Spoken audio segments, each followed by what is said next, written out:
Hello, I'm Tina. Welcome to Embracing Aging. Today, I'm going to talk to you about um, time management and how you can free up time to do the things that you really want to do. I think many of us think that we don't have time to do stuff like perhaps taking a course or um, just going out to visit people. You know, if people invite you to a social event and you think, oh, I don't have time to do that. You actually probably do. You just need to understand where you're spending your time. So I have, I've got a little exercise here that you can do where if you get a bit of paper and just divide it into two columns. So we have activity and we have hours per week that we spend doing those activities. So I've just done a kind of generic list here, but obviously you'll have to modify it to suit your own circumstances. So I've got here sleeping 49 hours a week, bathing, showering, and dressing 7 hours, working 7.5 hours a day, 5 days a week is 37 and a half. That will not apply to everybody. You may be working part time or you may be working longer hours than that. So obviously that this is just like I said, it's just a generic exercise.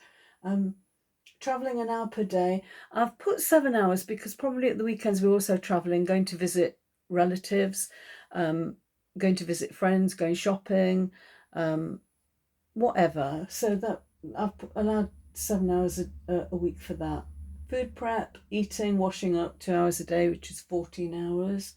Housework, such as cleaning and laundry, I've allowed 5 hours. It probably doesn't take me that long because I live in a small place. But um, and then this is the one where I think we can all um, probably free up a lot of time, and that's watching TV and social media. I put 21 hours a week, and I think that's a pretty conservative estimate because I think when I think about my own like TV viewing, I'll watch the news and the local news every night on TV.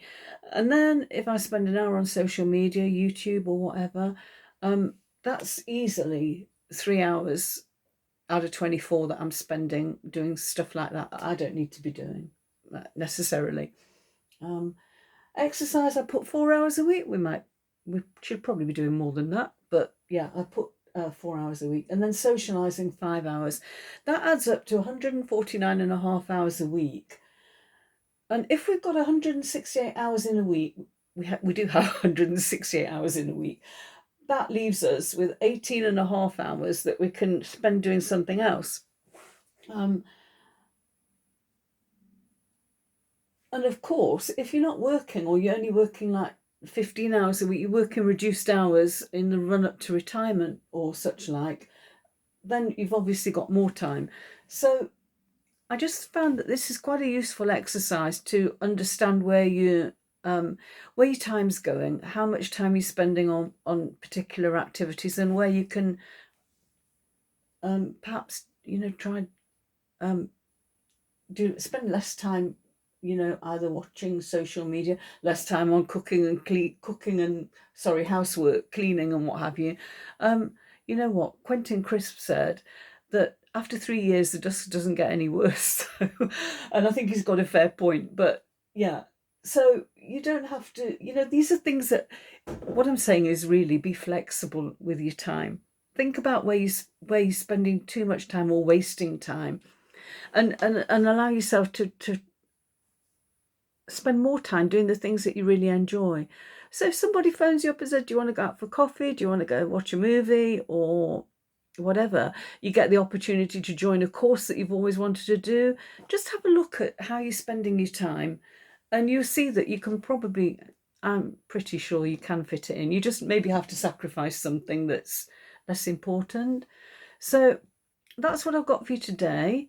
um, Oh, and I also think it's quite important when you're retired or when you stop working to maintain a kind of timetable. It's very difficult. It's very easy to get into a um,